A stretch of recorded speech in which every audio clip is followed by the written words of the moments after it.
Thank you so much for sharing with us your time on listening to us, the lessons the Lord gave us in his 30 years of faithfulness in dealing with us. And in our lesson number 17, we share with you of how the Lord told us there's a new line of business I want you to enter into. It is called real estate development. And how it gave us the opportunity that thereafter he directed the footsteps of my friend, Mr. Johnny Okoye, then of Zenith Bank, to come and give us a newspaper cutting that there is an advert by Federal Ministry of Housing and Federal Mortgage Bank calling for developers to come and register and be part of the inaugural meeting. And that was how I came to be part of that inaugural meeting. I was content with what I was doing here. And in the course of time, that as we are moving ahead with Redan, I was content to be remaining in Enugu. They asked me not to be the Southeast Vice President, but asked me to be the Southeast Coordinator. While Johnny Ngona, the architect from Imo State, was in charge at the national level, I was supposed to be working under him and coordinating. And I continued to do that.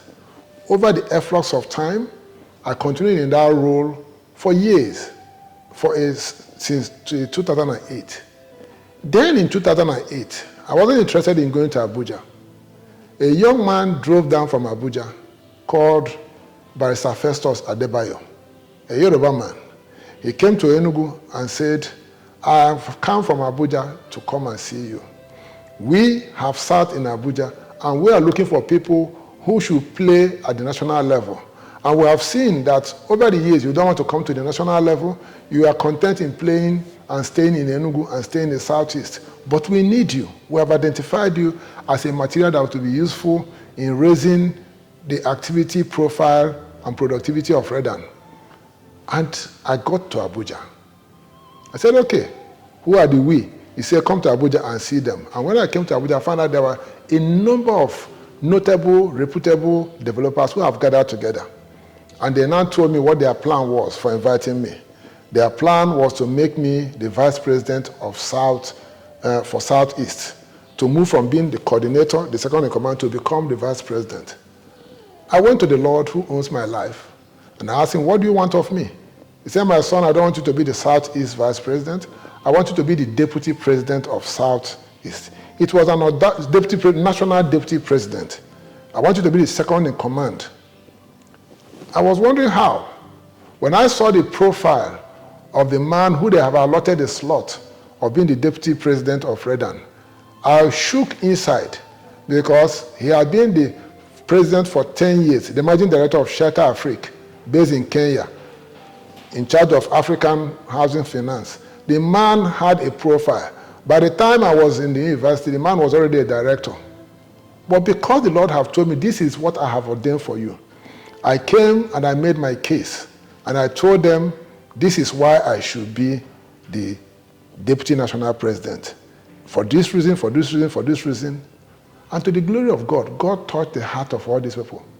And touched the heart of one great Nigerian called Prince Sheyi Lufadeju, who was already slotted in to be the deputy national president.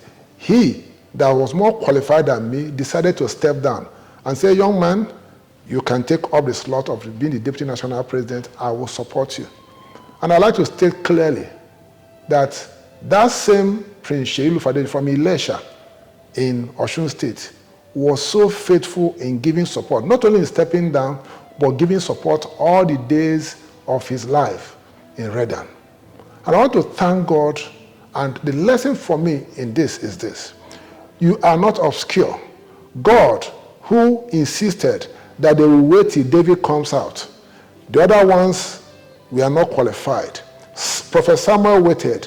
What God have ordained for you to be, he will not only reserve it, but like he did in my own case, he sent a Yoruba man to come and call me, and he took another Yoruba man to step down for me to fulfill the role that God has shown me. May God reveal to you where he wants you to serve in his kingdom.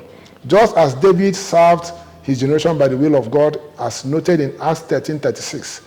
We are praying for ourselves, for you, and for all of us, that God will open up our place of service for us and grant us favor for people to give us that opportunity. And when we are given that opportunity, we will know that we are working for God and therefore give it our best and not fail God and his creation.